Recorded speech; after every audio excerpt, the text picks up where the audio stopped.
essas coisas, e agora com o problema desse vírus que não tem onde. Você foi no Espírito Santo, acho que você foi para o avião que ia para a Bahia, quando eu entrei no avião, você tinha uma coisa diferente. O fato é que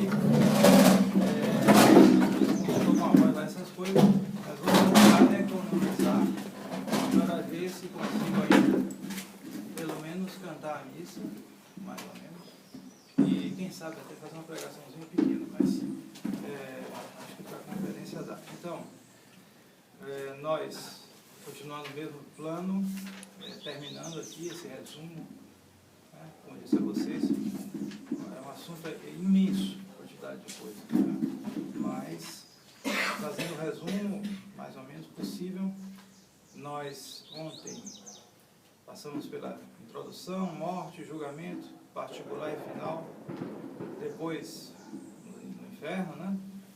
Tratamos ontem do fogo do inferno, e agora a gente vai, nesse domingo de sol bonito, a gente vai ver coisas melhores, bom, mas começando de algo também custoso. Nós veremos o purgatório e o céu, porque cada um desses lugares tem uma lição a nos dar. E se o inferno nos ensina que como diz a Escritura, inicium sapientiae timor Domini, o início da sabedoria é o temor do Senhor. Todos têm que começar pelo temor. Normalmente é assim. E sempre o temor tem que nos acompanhar, porque nossa tendência para o relaxamento é um negócio impressionante. Hoje mais ainda, porque as ocasiões foram multiplicadas à enésima potência. Basta você ter uma caixinha dessa aqui, né, que está útil, está gravando a conferência, mas isso aqui você pode se elevar para o céu por meditações e pode ir para o inferno de ponta cabeça. Né? Todas essas caixinhas enormes, inclusive essa aqui, Paraguai também, mas tem esses efeitos, né? Quer dizer, as ocasiões são multiplicadas em todas as partes, né? O mundo é um mundo de apostasia. E então, mesmo que procura Deus, tem sempre uma tendência a achar que está pesado, e na mesma hora que ele passa na cabeça dele que está pesado, milhares de ocasiões são oferecidas para relaxar. Enquanto que antigamente, qualquer pessoa, eu gosto de sempre lembrar isso, vocês lembrem das histórias que contam dos seus parentes antigos. Como a vida deles era mais dura. Eles não eram melhores do que nós, em termos de ter as tentações, isso, aquilo, mas eles tinham uma vida mais dura, pela natureza das coisas. Trabalhavam mais. Às vezes passavam fome. Tinha ar-condicionado? Não tinha nada disso. Certo? Falaram, contando a história aí, quando o ar-condicionado surgiu, né? Aí apareceu o carro com ar-condicionado. Aí qual foi? O preço do ar-condicionado foi o carro usado que ele vendeu e comprou ar-condicionado para pôr no carro novo dele. Quer dizer, era caríssimo uma coisa dessa. Hoje isso está vulgarizado de tal modo que estão se exigindo agora os carros com ar-condicionado, isso, com aquilo. É impressionante como essas coisas eletrônicas se vulgarizaram. Qualquer um tem. Você tem um brinquedo eletrônico há 20, 30 anos atrás, é só ir. A criança nem pensava, mesmo classe média nem pensava que o negócio era só para rir. Hoje qualquer um tem. E esses trocinhos aí você bota centenas e centenas de jogos, não falo nem das imoralidades. Só um joguinho, você ficar aí, estudar no negócio lá. E você perde um tempo imenso. Metade de uma jornada de trabalho, mais. Tem crianças aí, rapazes, perdendo tempo com isso. Então a tendência para o relaxamento, para a tibieza, que é um mal muito grave. Pat Faber, por exemplo, quando fala da tibieza, ele escreve muito bem isso aí. E justamente é preciso que o temor então nos acompanhe. A gente lembrar, eu posso cair no inferno. O caminho não é um pecado mortal de uma hora para outra, normalmente não é assim. Normalmente é um relaxamentozinho, vai por passinhos. Aos pouquinhos a pessoa vai achando bonito, gostando, e se acostumando com situações perigosas. Sim? Pai, eu não queria interromper o senhor, mas aproveitando, o senhor não acha que a gente tinha que deixar fazer uma comunidade fora do mundo? Uma comunidade fora do mundo. Veja bem, ainda não há estações lunares disponíveis para isso, né? E sair do mundo só o religioso. E mesmo religioso, eu. Sair do mundo. Já há muito tempo. Onde eu estou? No mundo, infelizmente. Não É que é uma fortaleza, pai. É justamente, quer dizer, que está aqui o lugar, mas é claro, as pessoas têm, depois dessas crises, eu como padre, eu tenho que voltar para o mundo. De certo modo, voltei para o mundo. Tinha pouco contato antes. As missões, né? Missões e o padre não tem jeito. Não tem jeito. É impossível, né? Então, depois eu fiquei 20 anos fora do mundo, e quando eu voltei, meu Deus do céu, situações assim, droga, essas coisas de perversões, isso aumentou de uma maneira impressionante, assim, é impossível, vulgarizou, incrível, eu fico espantado, mas é impossível você sair do mundo. Agora, o que é possível? Justamente isso, associar-se os que querem combater o mundo e permanecerem católicos. Isso é que é possível. Inclusive, essas próprias coisinhas aí, que fazem tanto mal, elas acabam sendo úteis para a gente, contanto que a virtude preceda. Não tem jeito. Tem que ter a virtude para preceder. Se não preceder, meu amigo, não adianta. Aí você se perde mesmo. Mas se a virtude preceder, você pode utilizar isso aqui, essa conectividade, para conectar, entre aspas, os católicos, cada vez mais, de modo que isso seja um substituto para o isolamento que quase necessariamente resulta da nossa simples adesão ao catolicismo. O isolamento vem, não tem jeito. Tá entendendo? E não adianta sair do mundo. Bom, se é um religioso, com vocação também. Ele pode ir para uma casa religiosa. Ele pode até, o que é mais raro, se tornar um eremita em algum lugar, mas isso é raro. Normalmente é assim. Você vai ter que enfrentar o mundo. Agora, procurando se associar com outros. Ele não pode ficar sozinho no mundo, entendeu? Ele não pode ficar, eu não vou ficar aqui no meu lugarzinho fechado. Difícil. O pessoal vai começar a apontar. Isso aí, ó. Tá vendo que isso aí não serve? Aí ele ficou doido. Entrou nisso aí, tá sozinho, trancado no quarto, não adianta. Não. Mas se ele vê pessoas aqui e ali, e eles que assistem a missa, que se alegram, que conversam, etc. Não, mas isso aqui não tem nada de anormal, é isso. Então, a resposta é essa. Não é fugir do mundo, porque não tem como, mas é a associação, né, desses aqui e ali, para formar grupos cada vez maiores. Cada vez mais. Porque na medida que o pessoal for vendo, ele vai aumentando. Porque o medo do pessoal é esse.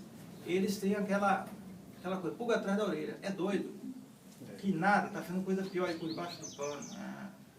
Assim, eu já disse isso aqui várias vezes, nós somos rastreados. Não tem esses caminhões aqui, caminhão rastreado, ou não sei o que, nós somos rastreados. Se você passa para trás, se você quer ser católico, simplesmente, você vai ser rastreado. E daí a importância da conversão verdadeira da sua vida, não só dos neoconservadores que estudam e chegam por isso aqui, ó, minha cabeça entender isso aqui, São Tomás de Aquino, etc.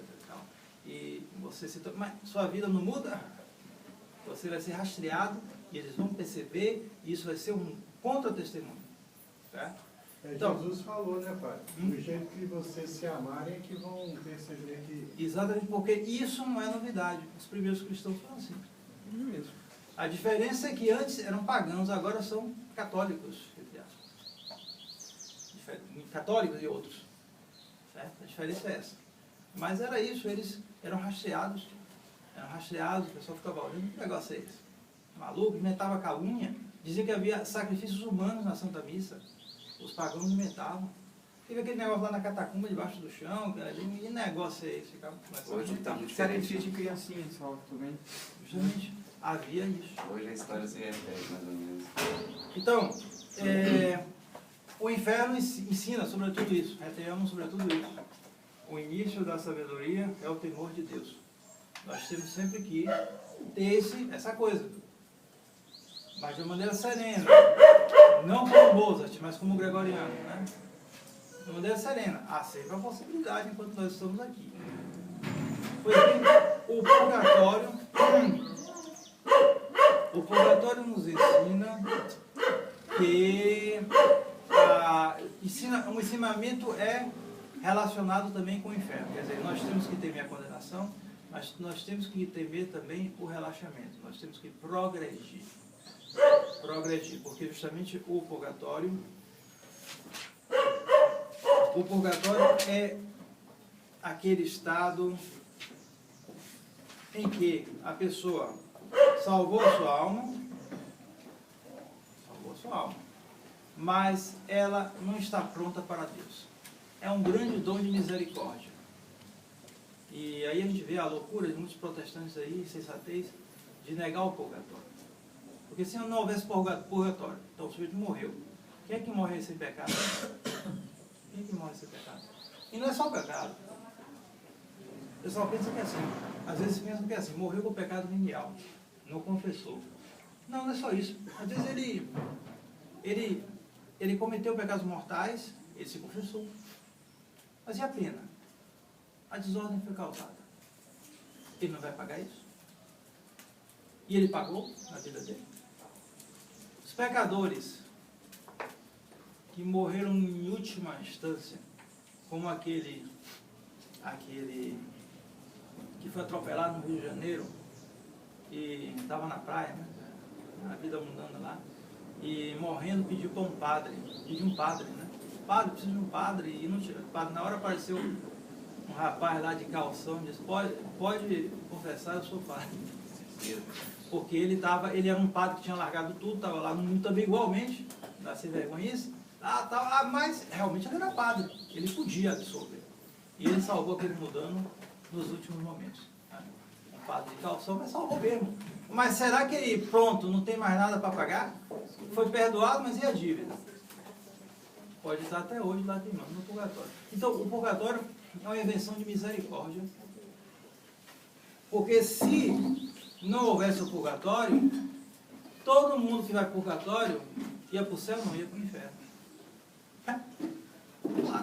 Nada de impuro pode comparecer diante de Deus. Impossível. Então, meu amigo, não tem conversa. Você tem um pecadinho, 2, é inferno. Um pecadinho deliberado, pequeno, de gula, tudo, inferno. Já pensou? Não é à toa que o protestantismo se desdobrou em grande parte em jansenismo. Não adianta, você se separa do magistério, as maluquices começam a aparecer. Então, é uma invenção da misericórdia divina. Você, pecador, mas você quer Deus apesar de tudo, você não o ofendeu gravemente, então você se salvou. Ah, que grande coisa! Você se salvou. Você está salvo.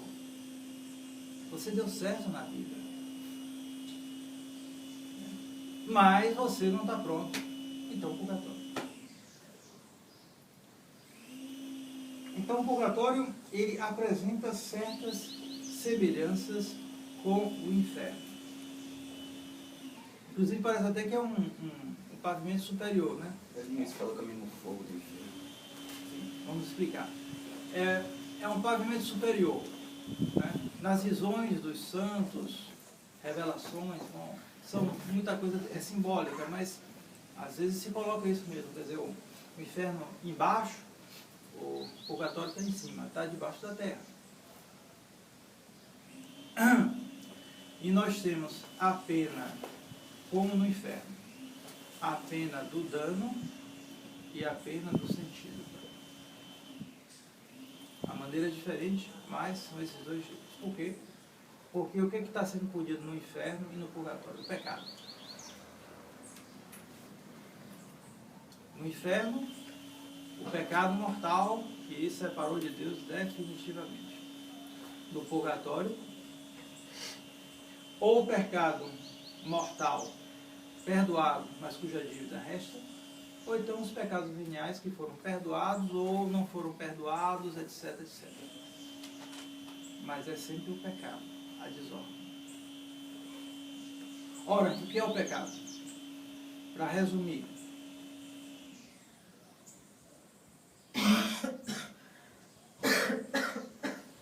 base latina. Avessio, adeo, et conversio ad creaturas. Duas coisas, duas notas essenciais do pecado. Avessio a Deus, adeo, você se volta contra Deus. Conversio ad criaturas, você se volta para as criaturas. Sempre isso o pecado. Pode ver, todo pecado aí. Qualquer pecado que vocês imaginarem aí é isso. Você se volta contra Deus, mas se volta para a criatura, alguma criatura. Se eu cometo pecado de avareza, Deus ensina, não ganhe moderadamente, não faça isso, não faça aquilo. Você, rapaz, isso aqui eu vou passar a perna, solano, eu vou fazer alguma coisa, nada, não vou, esse dinheiro aqui é meu, não falta, quer dizer, você se volta contra Deus e diz isso, e você se volta para aquelas criaturas, você pega aquela dinheirada, bota no cofre, né? E no cofre você bota também o seu coração, como fez aquele avarento que Santo Antônio disse na pregação. Ele morreu e o Santo Antônio disse, ele fez, a segunda palavra do Evangelho, onde está teu tesouro, está teu coração. Vão abrir o cofre desse senhor aí, vocês vão achar o coração dele. O pessoal foi lá, abriu o coração dele, estava lá mesmo. Santo Antônio, né? Então, a essas duas características correspondem as duas penas.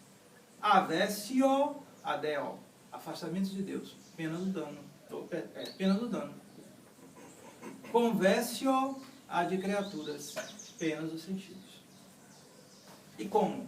Em um e outro caso, inferno e purgatório. As duas coisas existem, hoje aqui é pecado, se trata de pecado, logo haverá também, tanto no inferno como no purgatório, a pena de dano e a pena de sentidos. Porém, a maneira é diferente. E como é diferente? Porque no caso do purgatório, a pena do dano não é definitiva. E a pena do dano no purgatório não é resultado de uma obstinação. É resultado de um despreparo. Consequência. No inferno, a pena do dano é infinitamente aumentada pelo ódio que o condenado, o danado, daí porque tem que, é um pouquinho pesado se chegar um menino e falar, menino danado, não diga isso. Né? Ele é meio peralta, mas danado, que não sei se dizem aqui, né? Na Bahia se diz isso, menino danado. Diz muito. Diz muito, não é bem, porque danado é que perdeu a... É impressionante a semântica, né? Eu já expliquei isso para vocês, a questão do latim na missa, porque justamente a semântica muda o sentido das palavras. Essa palavra que eu disse ontem, o pessoal às vezes tem como palavrão, aqui não é palavrão, desgraçado, perdeu a graça, é um danado, certo? Mas eu já vi dizer, já tem tempo, o padre Jair me contou que quando ele estudava música lá no seminário, tal, e o padre Jair tinha um ouvido bom, canta bem e tudo, aí o professor dizia, esse aí tem um ouvido desgraçado. Na Bahia é elogio. Eu não sei se aqui é assim. Mas na bola mesmo, você passa por. Isso aí é bem desgraçado para jogar bola. Pega a bola. É um absurdo, é o contrário. É o contrário. Mudou o sentido da palavra. Tem até música que fala de danado, que está danado de bola. Exatamente, mas é isso. Não, é uma palavra ruim. É uma palavra ruim. O danado é aquele que sofre a pena do dano. Aquele que se condenou. Aquele que se condenou. Então, o danado no inferno, ele tem ódio, porque essa danação vem da obstinação dele. E isso aumenta infinitamente a pena dele e torna eterna, porque é ele que não quer, ele não quer. Ele tem ódio. Ele tem ódio. Ele morre, e daí certos, como eu contei ontem, né, certos pessoas que se perderam, eles morreram em acessos de ódio, como Voltaire, como Stalin, por exemplo. Né? Morreram em acessos de ódio. Ou morreram fazendo rituais de cabala, meio satânicos, como Karl Marx. Vou botar uma fita aqui na testa, ritual da cabala, morreu assim. Então, Mas no purgatório, o danado, já que ele está sofrendo a pena do dano, essa danação é por despreparo, não é por obstinação. Consequência, essa danação não é eterna, é temporária. E segundo, é uma danação que se acompanha não de ódio, mas de desejo de Deus. Então é completamente diferente. A maneira é completamente diferente. Ela é temporária e ela é acompanhada de consolações. E daí, por exemplo, as revelações dos santos, parece que as mais perfeitas, as mais, digamos assim, teologicamente aproveitáveis revelações a respeito do purgatório são as de Santa Catarina de Gênova. Santa Catarina de Gênova, que escreveu o livro do purgatório. E justamente ela fala uma linguagem que surpreende aparentemente. Ela fala de sofrimentos enormes, de alegrias imensas. Como entender isso? Basta você ver a vida dos santos. Na vida dos santos se vê isso. Sofrimentos enormes e ao mesmo tempo alegrias imensas. Porque lá no purgatório, com certeza, as pessoas estão se santificando. Nossa Senhora visita também, né, pai? Sim, tudo isso, vou descrever depois, mas justamente é um caminho de santificação o purgatório. Você lá, você vai se santificar, não tem jeito. Aqui, você pode se santificar, pode, claro, mas às vezes você começa a achar que está duro demais e aí vem um relaxamento. Lá no purgatório não tem jeito, meu amigo. Você vai se santificar mesmo e por isso você vai sofrer. Mas você também vai ter as consolações que fazem parte da vida de todos os que se santificam. Então, você tem a pena do dano do purgatório. E, além disso, a pena dos sentidos. Essa pena dos sentidos trata-se, primeiramente, do fogo.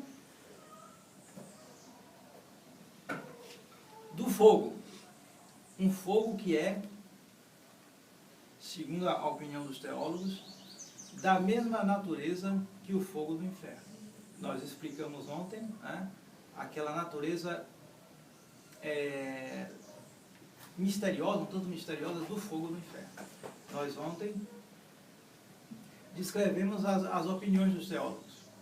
Antes de São Tomás de Aquino, até mesmo São Alberto Magno tinha essa opinião, se opinava que a ação do fogo no inferno era uma espécie de ação psicológica, ou seja, você vê aquela coisa terrível e a alma ficava com medo e aquilo é um sofrimento. Realmente, bom, mas São Tomás foi mais fundo. São Tomás de Aquino comparou a ação do fogo no inferno à ação de um sacramento. Por quê?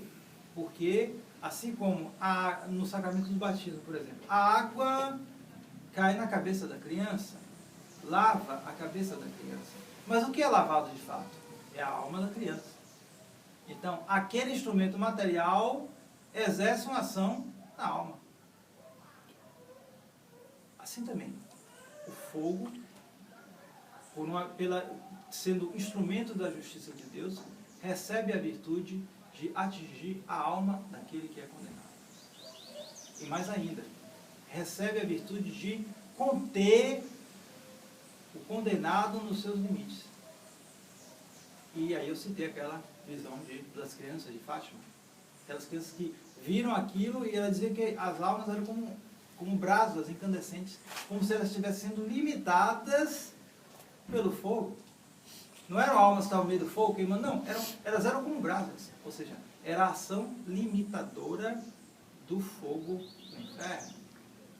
Então, o fogo do purgatório exerce uma ação semelhante. Semelhante. Certamente, a intensidade é menor. E há várias intensidades. Há mesmo quem diga que são revelações privadas, mas tem uma certa credibilidade, mais de uma, que há 3 estágios principais no purgatório.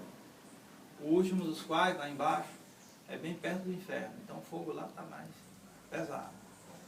Tem o intermediário, e tem um mais em cima, que é já perto do céu, e portanto não há fogo ali.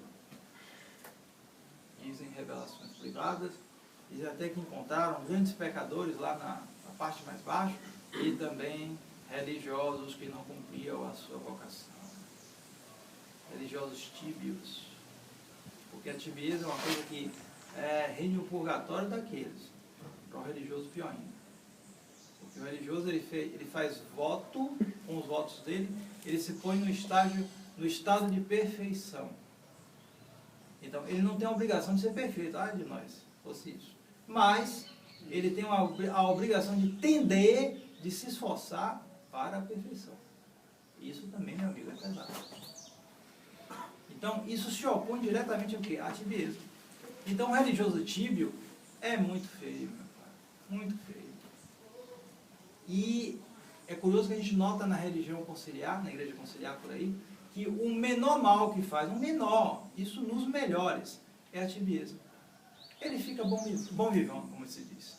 Boa vida, tal, se instala lá na paróquia, tem um bom salário, tem muitos fiéis, isso, aquilo, aí toda hora está trocando de carro novo, e ninguém diz nada dele. Ele cumpre os deveres dele. Ele não anda com amante, por isso que não tem nada disso. Ele cumpre assim os deveres dele, as coisas dele, não tem escândalo nenhum na vida dele. Mas, eita que já gosta de comer. Né? Lá no almoço, devora tudo, ainda fica rindo, assim, ainda dá lições, rapaz, olha, bolo com sorvete excelente, não sei o que, chega o chocolate, passa. Irrita, não ri, brinca com ele, gente boa, tá pronto. Às vezes eu entro na dança também.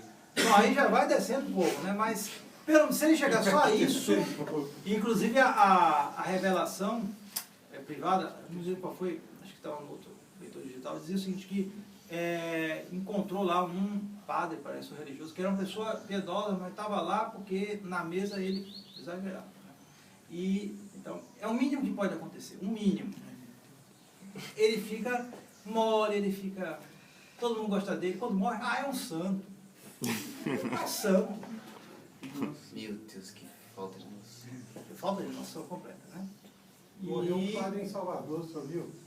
Mataram um padre em Salvador. Não, mas ali já é coisa muito pior, né? É. Tudo indica. Ali não é mais. Ali já é o. Ali Porque não é justamente tibieza, não. essa coisa não pode se manter. Talvez em alguns pode se manter, mas vai piorando cada vez mais. Os escândalos são de natureza cada vez pior. Piorando, ninguém sabe onde vai parar isso. Mas o que eu quero dizer é isso, mesmo no atual estado da igreja conciliar, o menos ruim que pode acontecer é ficar nessa moleza. Ficar nessa moleza comum, que eu sei, que é pessoa assim que tem princípios, tudo, né? Estava lá, de vez em quando o Bahia não cai na segunda divisão, né? Ele bota a camisa do Bahia e sai na primeira divisão. Meu Deus. Quer dizer, bobagem, mais nada, tolice. E isso aí, justamente, para um religioso, para um clérigo, se opõe diretamente àquela obrigação que ele tem de entender a perfeição. O que não fez voto, a pena vai ser menor. Tem também. Sede santos como o vosso Pai Celeste é santo. Todo mundo tem essa obrigação. Mas a do religioso, aquilo é sacramentado. Digamos assim. Aquilo é garantido, reforçado pelos votos que ele faz. Pelos quais ele se coloca num estado. E por isso, um estado de perfeição que o faz diferente dos outros.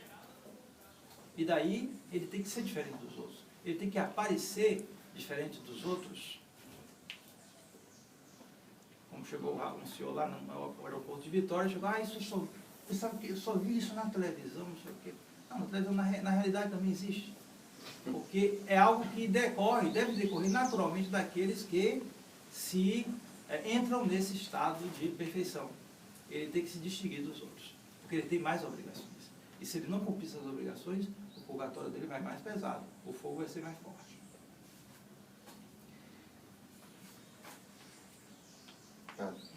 E a questão do valor do sofrimento para diminuir o purgatório aqui? Justamente porque aqui, a questão é a seguinte, aqui nós podemos merecer, no purgatório ninguém merece. Sabia disso? No purgatório você é purificado. Você não pode fazer um ato de virtude que vai purificar você. Você não pode nem fazer uma oração para diminuir sua pena no purgatório. Já pensou? Não, eles iam rezar, diminui esse fogo aqui. Não. Você está fixado. Uma espécie de fixação. Você vai ser purificado. Você está salvo, meu amigo. Mas você vai ficar ali queimando. Você não pode merecer atos de virtude nada para se livrar disso. Você não pode, da sua iniciativa, conseguir uma indulgência para você. Outros podem por você, mas você não pode. Então, aproveite enquanto você está aqui. Porque aqui eu posso obter as indulgências do Santíssimo Sacramento. Posso rezar um rosário diante do Santíssimo Sacramento, indulgência plenária. Posso rezar, pedir ao Nosso Senhor, meu Deus, me perdoe todos os meus pecados, etc. E você pode obter também pelos seus familiares. Há até uma opinião bastante aceita de que a pessoa que reza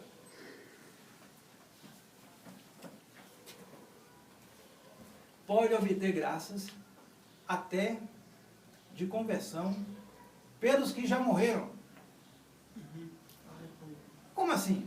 Ele já morreu, se estiver no inferno. Mas você não sabe se ele está no inferno. Mas se você reza agora por ele, Deus pode, nós não podemos levar, mas Deus que tem um futuro, o presente, o passado e o futuro, tudo previsto, tudo está diante dele. Ele sabe que você vai rezar 1000 rosários, milhares de rosários até o final da sua vida, e você vai pedir pela conversão daquele a você, o que você gostava, o pai ou mãe, etc., e que morreu, você não sabe. Quem de nós não tem esses exemplos? Né? Todos nós. Então ele salvou contando com as orações que vai vir. Contando com as orações que você fez agora. Você não sabe, você não pode garantir nada, meu caro. Mas se esforce. Se esforce. E isso no caso de um religioso é maior ainda, né? Porque devido ao estado de perfeição, as orações dele têm um valor também maior, se ele leva a sério, né? Claro. De tal modo que Santa Bernadette de Soubirous dizia, bom, pode ser um pouco hiperbólico, né? Espero que seja isso mesmo, que parente de religioso não se perde. Parente de religioso, não sei até que grau, né? Mas o Voltaire, a irmã dele não era assim. Justamente, porque justamente tratava-se de uma perversidade muito grande ali. Mas, por isso que eu disse, é um tanto hiperbólico. E não se pode dizer que ele está no inferno também. Não, saber Deus, ali né? realmente está bem difícil, porque vai ter uma revelação particular, né? Tem uma revelação particular? Mas de um modo geral, parente de religioso, pelo menos tem uma graças muito maiores, se o religioso leva a sério também. Né? Até os que morreram antes, que nem conheceram, isso pode ocorrer. Ou graças de conversão, ou sufrágios também para as almas deles. Agora, o que está no purgatório, não. Ele não pode fazer nada, ele está imobilizado ali. Ele está imobilizado e ele só vai... aquele sofrimento dele todo vai purificar. Não vai ser mérito para ele subir mais no céu, não, nada. Ele só está ali queimando para tirar as faltas, os erros, as dívidas que ele tem para com Deus. Ora, no entanto, esses sofrimentos, essa pena de dano e essa perda de sentido, tem o que não tem no inferno, quer dizer, os abrandamentos. Mas eu não entendi muito bem. A alma já foi condenada, já passou pelo juízo particular dela. Como que ela se encaixa? Como que ela poderia se salvar? Deus, veja bem, um avô seu, digamos assim, morreu, você nem o conheceu. Eu mesmo tenho um caso. Um avô meu morreu, não andava bem. A gente sabe, eu sei, os parentes dizem que pouco antes de morrer, ele foi visto na porta da igreja ajoelhado, a porta estava fechada, a igreja estava fechada, ele estava ajoelhado rezando. Bom, teve um ato de contrição, estava pensando, pouco tempo depois ele morreu. Então, não sei, nem conheci. Mas, ele já morreu, ele foi julgado, né? Mas você sabe qual foi o resultado? Ninguém sabe. Certo? Então, eu estou rezando. Estou rezando por ele. Rezo. Tantas missas, etc. Incluo habitualmente, etc. Então, essas orações que eu faço, se Nosso Senhor levar em conta, Nosso Senhor já previu que se chegar, ele já prevê que ele receberia as graças suficientes para ter um ato de contrição e se salvar. Certo? Isso Deus prevê, eu não tenho como. Ninguém tem como. Da nossa parte a gente confia e reza. O resultado nós não sabemos, só quando a gente chegar lá. Só quando a gente for também que a gente vai saber. Certo? Então, essa é o que a opinião, não é um dogma, mas é uma opinião autorizada, aceitada, de vários teólogos, etc., na igreja. É uma opinião, a gente pode discordar, não é uma coisa obrigatória. Mas é uma opinião aceitável, tem autoridade. Tem essa Por autoridade. exemplo, meu irmão que morreu luterano, assim, de forma praticamente brusca, eu posso rezar por ele, sem Pode. problemas, Pode rezar por todo mundo. Ninguém sabe o resultado, pode rezar por ele. porque há uma probabilidade de ele poder estar no purgatório. Pode. Pode. Porque Eu Deus só não já posso sabia que na frente você rezaria por ele. Rezaria por ele, quem sabe, a gente não sabe. Mas nós podemos. Nós podemos. Agora, se isso vai ter... Só não posso ter certeza. Certeza ninguém pode ter. Isso eu não posso. Certeza ninguém pode ter de nada. Me explicou Dom Tomás, a última vez que eu vi ele, que se a gente reza pelas almas em purgatório, sabendo ou nem sabendo se eles saíram ou não, essas orações, se eles já saíram, por exemplo, essas orações vão estar utilizadas em outra coisa. Em outra coisa. Nunca se perde a oração. A gente não sabe, ele já saiu ou não está, sei lá. Ele fez a comparação, a razão porque ele está fazendo a comparação com a missa Unacum, que é se tal, as orações estão... Justamente, nosso Senhor sempre aproveita a oração. Ninguém, daí porque a gente tem que se esforçar ao máximo. Uma das coisas que enfraquece a nossa oração é essa falta de esperança. Você chegar, não sei, reza por fulano, mas fulano andava à toa. Será que vale a pena? E aí aquele pai vai distraindo, vai amolecendo, e você vai rezando mole, cheio de distração. Não, reze, porque a gente não sabe. E quanto mais você rezar, maior a possibilidade daquilo ter dado certo mesmo. Sim. E as orações apropriadas seria o rosário ou tem outras orações? Não, sobretudo o rosário, mas, por exemplo, uma prática pelas almas do purgatório que aqui no Brasil não é muito utilizada. Na Europa é muito utilizada. Você oferecer missas. Missas, ou seja, nos conventos, os padres, é claro, tradição, né? Católicos. Padre católico. E os padres, eles recebem, podem receber uma espátula por uma intenção na missa. Eles podem oferecer a missa por quantas intenções ele quiser. Mas as pessoas têm esse costume de dar uma espátula, no caso, lá no mosteiro a gente cobra R$30 por uma missa. Quer dizer, uma espátula. A pessoa dá R$30 numa intenção de uma missa. Missa por um parente dele, por uma pessoa que morreu, por ou intenção de vivos também, não importa.